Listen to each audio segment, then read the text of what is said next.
Today's 5 Minutes with Gavin Scott celebrates Jules Verne and his wonderful book 20,000 Leagues Under the Sea. Verne was born in 1828 in the French port of Nantes, son of an attorney.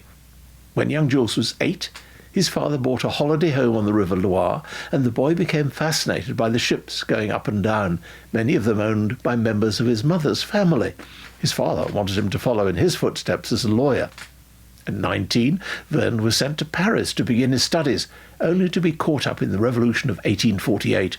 The streets were filled with barricades, King Louis-Philippe was overthrown, and Louis Napoleon, nephew of the first Napoleon, became president of the Second French Republic. But in the meantime, he had met the great novelist Alexandre Dumas, become friends with his son, also Alexandre, and the two young men began putting on plays together. Plays didn't make a lot of money, but a magazine called the Family Museum began taking Verne's well-researched stories on history, geography and science, until 1869, when Jules wrote a book about a Polish nobleman whose family had been killed by the Russians and who had built a submarine to avenge them. I saw the wonderful Walt Disney film of the book in 1959 and persuaded my parents to buy me the book itself for Christmas. But so eager was I to read it that in the days leading up to Christmas I would sneak down at night to the cupboard where the presents were stored and devour a chapter at a time by flashlight. Many years later I wrote a screenplay imagining the young Jules Verne actually meeting the original Captain Nemo, and that helped me get a job on the team which created George Lucas's Young Indiana Jones Chronicles. Later still, I expanded this idea into a 22-part TV series called The Secret Adventures of Jules Verne, which was broadcast on the Sci-Fi Channel. So Jules Verne, and 20,000 Leagues in particular, have been a touchstone to me for much of my life. Here is how the book begins, and you'll note how Verne, characteristically, draws you in with a welter of authentic-sounding detail. The year 1866 was signalized by a remarkable incident and a mysterious and puzzling phenomenon.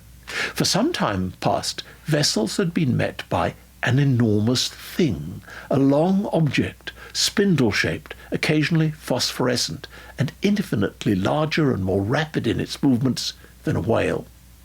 On the 20th of July 1866, the steamship Governor Higginson met this moving mass 5 miles off the east coast of Australia.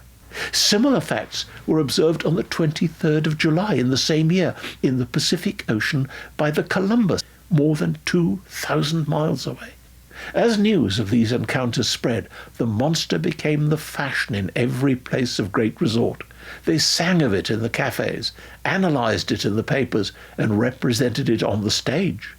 Newspapers carried drawings of every gigantic and imaginary creature, from the white whale, the terrible Moby Dick, to the immense kraken whose tentacles could entangle a ship of 500 tons.